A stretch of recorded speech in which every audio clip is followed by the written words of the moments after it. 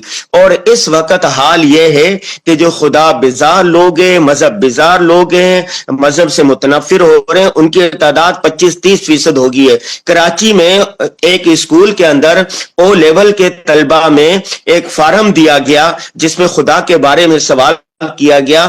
200-250 لوگوں میں سے 40 طلبہ نے لکھا کہ ہم خدا کو نہیں مانتے. مسلمان کے گھر میں پیدا ہونے والے لوگ، ماں باپ مسلمان، دینی ماحول، اس کے اندر 40 بچے، 250 میں سے 40 بچے کہہ رہے ہیں کہ ہم خدا کو نہیں مانتے، خدا نہیں ہے، یہ کائنات یوں ہی چل رہی ہے. اور اسی طرح نوجوانوں میں، کالج یونیورسٹیوں میں بڑی تیزی سے الحاد پھیر رہا ہے. بتاؤ جب کسی کا عقیدہ ہی نہیں ہے، آمنت باللہ وملائکتہ وکتبہ ورسلہ والیوم الآخر والقدر خیرہ وشرہ من اللہ تعالی والبعث بعد الموت، ان پر ایمان لانا، ایمان رکھنا انتہائی ضروری. جب اس کتنے لوگ ہیں جو خیر اور شر کے عقیدوں کو نہیں مانتے، کتنے لوگ ہیں جو تقدیر کو نہیں مانتے. تو بتاؤ جب ان کا عقیدہ ہی درست نہیں ہے تو ان کی نماز، ان کا روزہ کس کام کا ہوگا؟ میں اسلام آباد ابھی گیا ہوا تھا حال ہی میں، ایک نوجوان سے ملا، اس نے مجھے بتایا، اس کا اسکول تھا بڑا، اس نے کہا کہ میں نے چند ماہ پہلے یعنی 9 ماہ پہلے ایک اسکول کی بنیاد رکھی، 30-32 لاکھ میں نے قرض لیا اور قرض لے کے میں بیٹھتا، روزانہ محنت بھی کرتا تھا، لیکن 8 مہینے تک میرے پاس ایک بچہ نہیں آیا. میں پریشان ہوتا تھا. میں اللہ تبارک و تعالیٰ سے کہتا اللہ میں نماز پڑھتا ہوں، میں روزہ رکھتا ہوں، میں عبادت کرتا ہوں، میں یہ کرتا ہوں، فلاح کرتا ہوں، تو میرا اسکول کیوں نہیں چل رہا؟ میں بھرپور محنت کرتا ہوں. گویا خدا سے ایک قسم کے وہ شکوے کرتا تھا. ایک وقت ایسا بھی آ گیا کہ وہ نماز بھی نہیں اس نے چھوڑنی شروع کر دی. پھر اچانک اس کا اسکول چل پڑا اور بھاری بھرکم اس کے ساتھ چل پڑا. تو پھر وہ خوش ہو گیا، پھر اللہ سے توبہ طائب ہو گیا، استغفار کیا. تو میں نے اس کو کہا کہ قرآن کی ایک آیت ہے وَأَمَّا الْإِنسَانُ إِذَا مَا ابْتَلَاهُ رَبُّهُ فَأَكْرَمَهُ وَنَعَمَهُ فَيَقُولُ رَبِّ اکرمن واما اذا مبتلاه فقدر اللہ نے کیا. جب ان پر تھوڑی سی تنگی آتی ہے، پریشانی آتی ہے تو وہ کہتے ہیں کہ اللہ تبارک و تعالیٰ نے تو ہمیں ذلیل کر دیا، ہمیں رسوا کر دیا. تو آج نوجوانیت کا دور ہے. ہر ایک یہ کہتا ہے راتوں رات میں مالدار ہو جاؤں، میں محنتی ہو جاؤں، میں کامیاب ہو جاؤں، زڑاتے ہیں، بیزاری شروع کر دیتے ہیں. میں سمجھتا ہوں کہ آج نوجوانوں کا عقیدہ درست کرنے کی بھاری بھرکم ذمہ داری علماء، ائمہ مساجد کے کندھوں پر آ چکی ہے. ماشاءاللہ. مولانا صاحب اگر کوئی بندہ الحاد کے پہلو پر کام کرنا چاہتا ہے تو اس کے لیے کیا مستقل کوئی کورسز بھی ہو رہے ہیں کہ الحاد کو سیکھ کر الحاد کے موضوع کے اوپر کام کرنے کا طریقہ سیکھ کر پھر میدان عمل میں اترا جائے؟ بہت سارے لوگ ہیں، بہت سارے ادارے ہیں جو یہ کرا رہے ہیں. جامعۃ الرشید میں مولانا ندیم الرشید ہوتے ہیں، ماشاءاللہ یہ اچھا کورس کروا رہے ہیں. امریکہ میں مولانا ندیم واجدی صاحب ہیں، وہ بہت اچھے کورسز کروا رہے ہیں. اور راجہ صاحب ہیں، قیصر راجہ صاحب، وہ بھی اچھے کورسز کروا رہے ہیں. بھائی الہاد کا یہ مسئلہ تو بالکل آسان ہے نا. آپ نے ایک نوجوان کا عقیدہ درست کرنا ہے. کیا کہنا ہے؟ لا الہ الا اللہ محمد رسول اللہ، آمنت باللہ وملائکتہ وشرہ من اللہ تعالی والبعث بعد الموت. یہ 7 چیزیں نوجوانوں کو سکھانا ہے کہ یہ اللہ کی طرف سے ہے. اچھی و بری تقدیر پر ایمان لانا، اللہ کو ماننا یہ ضروری ہے. ہم خالق اللہ ہے، مالک اللہ ہے، سب محمد صلی اللہ علیہ وسلم آخری نبی ہیں. ہم بندے ہیں، دنیا میں چند دن کے لیے آئے، پھر ہم نے جانا ہے، موت کے بعد دوبارہ. نوجوان کا عقیدہ درست کروانا ضروری ہے. علماء کی صحبت میں جب ایک مسلمان کے جو عالم دین ہے اس کو ایک رول ماڈل ہونا چاہیے، تو اس کو دیکھ کر لوگ اسلام سے متاثر ہوں، اس کو دیکھ کر لوگ کلمہ پڑھیں، اسلام قبول کریں، اسلام کے قریب آئیں. تو ایک عالم دین کے اندر کون سی ایسی خوبیاں ہونی چاہیے کہ اس کی شخصیت کے اندر نکھار آئے، اور اس کی شخصیت کے اندر لازمی ہے کہ یہ چیزیں اس کے ساتھ ہونی چاہیے تاکہ وہ لوگوں کو متاثر کر سکے، وہ اسلام کے قریب آنے کا باعث بنے؟ بہت اچھا سوال کیا. اس موضوع پر میری ایک پوری پریزنٹیشن ہے، 4 گھنٹے کی ایک پوری کتاب ہے اس پر، خواب سے تعبیر تک. وہ یہ ہے کہ ایک عالم دین کو بولنے اور لکھنے کا فن آنا چاہیے. اس کے بعد اس کا اپنا ایمان مضبوط ہونا چاہیے، اس کو ملٹیپل کام کرنے چاہیے. ایمان مسجد بھی ہونا چاہیے، درس و تدریس چاہیے، لوگوں کے ساتھ رابطہ رکھنا چاہیے، تعلقات اچھے ہونے چاہیے. یہ تعلقات کا دور ہے، تعلقات کی بنیاد پر بڑے بڑے مسئلے ہو جاتے ہیں. نوجوانوں کے ساتھ ملنا چاہیے، ان کو اپنے قریب کرنا چاہیے، ان کی 3 چیزیں ایسی ہوتی ہیں، 3 وقت ایسے ہوتے ہیں کہ جس میں آپ اپنا بہترین پیغام دے سکتے ہیں. ایک نماز کے بعد، جو فرض نماز کے بعد جو 1 منٹ ہوتا ہے نا، اس میں آپ روزانہ کوئی ایک بات کہہ سکتے ہیں. نمبر 2، جو شادی خوشی کے موقع ہوتے ہیں اس پر آپ اچھی بات کر سکتے ہیں. وہاں پر نوجوان بھی ہوتے ہیں، بچے بھی ہوتے ہیں، بوڑھے بھی ہوتے ہیں، خواتین بھی ہوتی ہیں، ایلیٹ کلاس والے لوگ بھی ہوتے ہیں، متوسط بھی ہوتے ہیں، غریب بھی ہوتے ہیں. اور تیسرا موقع ہے جب غمی کا موقع ہے، کسی کا جنازہ ہو جائے، مر جائے، تو وہاں پر سارے لوگ ہوتے ہیں اور لوگوں کے دل نرم ہوتے ہیں ایک قسم کے. اس وقت جو آپ ماریں گے اس پر وہ نوجوانوں کے، لوگوں کے رسول اللہ صلی اللہ علیہ وسلم نے جو صفات بتائی ہیں اتباع سنت کے ساتھ اور دینی علم، رسوخ پکے علم کے ساتھ ہونا چاہیے.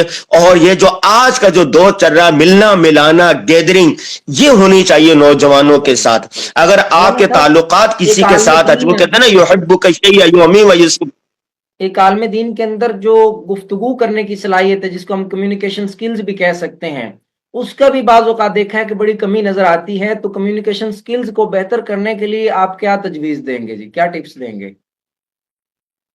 دیکھیں میں صحافت کا کورس کرواتا ہوں، بولنے لکھنے کا کورس کرواتا ہوں، اور کتاب نگاری کا کورس کرواتا ہوں. میرے کوئی 18 مختلف کورسز ہے، پریزنٹیشن بنی ہوئی ہے جو میں 2016 سے لے کے آج تک 9 سال سے کروا رہا ہوں.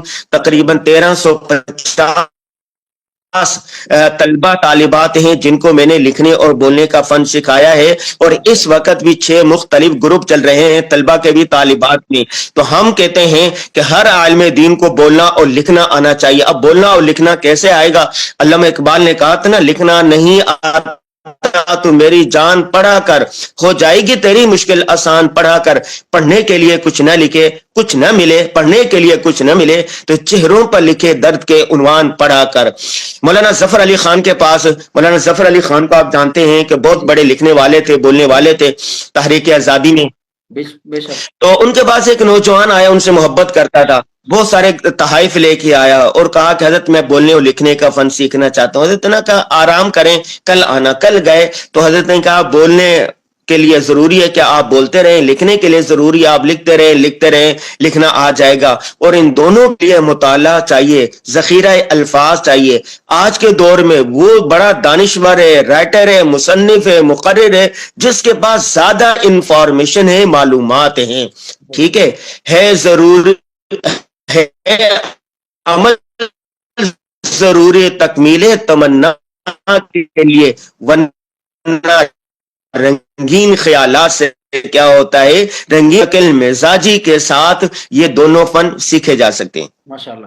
مولانا صاحب آخر کے اندر آپ نوجوان جی علماء کرام کے لیے کوئی پیغام دینا چاہیں گے، کوئی اپنے ٹپس، کوئی تجربات، کوئی ان کے سامنے آپ تجاویز رکھنا چاہیں تو وہ آپ رکھ دیں. میں کئی ممالک میں گیا ہوں، ان ممالک میں اور پاکستان میں ایک فرق ہے. ان ممالک کے پاس لوگوں کے پاس ٹائم نہیں ہے، ان کو ٹائم نکالنے کے لیے بڑی محنت کرنی پڑتی ہے، سوچنا پڑتا ہے. ہمارے پاکستان میں نوجوانوں کے پاس بلکہ سب کے پاس ٹائم ہی ٹائم ہے. رمضان کے مبارک لمحات چل رہے ہیں، اب دیکھیں آپ پورے نوجوان جتنے پوری رات کرکٹ کھیلتے ہیں، پھر تراویح پڑھتے ہیں، اس کے بعد کرکٹ کھیلتے ہیں اور روزہ رکھ کے زور تک سوتے رہتے ہیں، زور کے بعد اٹھتے ہیں اور سوشل میڈیا پر لگ جاتے ہیں، پھر افطاری کرتے ہیں. یہ کراچی کا ماحول ہے جو میں بتا رہا ہوں. تو ان کے پاس کہ کہیں کہ بھی کام کریں، وہ کہتا ہمارے پاس کرنے کے لیے کچھ ہے ہی نہیں، کچھ ہے ہی نہیں ہے. میں یہ کہتا ہوں کہ جن کے پاس ٹائم ہے اس میں وہ کام تلاش کریں، اپنی معیشت کو بہتر کریں، دوستوں کی معیشت کو بہتر کریں، خاندان کی معیشت کو بہتر کریں، ملک و قوم کی فلاح و بہبود کے منصوبے سوچیں. ٹھیک ہے. اور جن کے پاس ٹائم نہیں ہے وہ کام بہت زیادہ ہے، ٹائم کم ہے، تو وہ کاموں کے لیے وقت نکالیں، تنظیم کریں. دیکھیں ٹونی بزان یہ موٹیویشنل اسپیکر ہے اور ٹائم مینجمنٹ پر بڑی بڑی ورکشاپ کرواتے ہیں. لاہور میں ان کی ایک ورکشاپ تھی، وہاں پر آنے لیے ضروری تھا کہ سی ای او ہو کسی کمپنی کا، کسی ادارے کا. وہ جب آئے لیکچر تھا تو لوگوں نے کہا اتنا باہر ہے، تجربہ کار ہے، تو پتہ نہیں کیا بات کہے گا. تو اس نے آتے ہی کہا کہ بھائیو، دوستوں، بزرگوں، بہنوں، ٹائم مینجمنٹ کچھ نہیں ہے، اصل ہے سیلف مینجمنٹ، اپنے آپ کو منظم کرنا. پوری دنیا منظم ہو، آپ بے ڈھنگے ہیں تو آپ کو کیا فائدہ. ٹھیک ہے.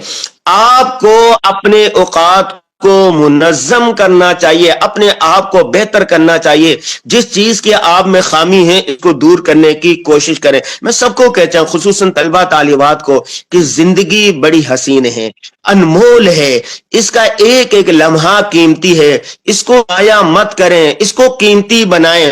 اپنے لیے، وطن کے لیے، قوم کے لیے، عالم اسلام کی تعمیر و بہبود، فلاح و بہبود کے لیے، تعمیر و ترقی کے لیے بڑھ چڑھ کر کام کریں. جو کر سکتے ہیں وہ کریں، ورنہ ایسا نہیں ہوگا. آپ کہیں گے وائے متائے کارواں کے دل سے احساس زیاں جاتا رہا. اور مرنے کے بعد اشفاق احمد نے لکھا ہے کہ ایک نرس تھی اور جس کی ڈیوٹی تھی کہ جو آدمی نزاع کی حالت میں ہوتے تھے، موت کی آنے والی ہوتی تھی، وہاں اس کی ڈیوٹی تھی. تو اس نرس نے ایسے جب انٹرویو لیا گیا کہ لوگوں کی حسرتیں اور تمنائیں کیا تھی، اس نے ایک بڑی اچھی بات کہی. اس نے کہا کہ 90% لوگوں کو میں نے یہ کہتے ہوئے مرتے دیکھا کہ ہائے ہم نے اپنی زندگی ضائع کر دی، کاش ہم یوں کر لیتے، کاش ہم یوں کر لیتے، کاش ہم یوں کہہ دیتے. لیت الشباب یعود، کہتے نا کاش جوانی لوٹ آئے. یہ کاش سے پہلے اپنے آپ کو سنبھال لیں. یہ پیام محبت ہے ہمارا ہر کسی کے لیے جہاں تک پہنچے. بہت شکریہ مولانا انور غازی صاحب، آپ نے ہمیں وقت دیا، آپ نے اپنے قیمتی ترین لمحات ہمیں گفٹ کیے، اور اللہ تعالیٰ آپ کو جزائے خیر عطا فرمائے. تو ناظرین، یہ تھے مولانا انور غازی صاحب، اور یہ آپ کو بتا رہے تھے کہ کس طرح آپ اپنی زندگی کو مینج کر سکتے ہیں. نوجوان علماء کرام کو پیغام دے رہے تھے کہ وہ کس طرح اپنی زندگی کے اندر جو ہے چیلنجز کا مقابلہ کریں، اور کس طرح عوام الناس کے اندر اپنا اثر و رسوخ بڑھائیں، اور دین کے دائرہ کار کو بڑھا کر جو ہے اس ملک و ملت کی فلاح کے لیے کس طرح ایک مثبت کردار ادا کر سکتے ہیں. تو انہی الفاظ کے ساتھ ہم اجازت چاہتے ہیں. السلام علیکم ورحمۃ اللہ وبرکاتہ.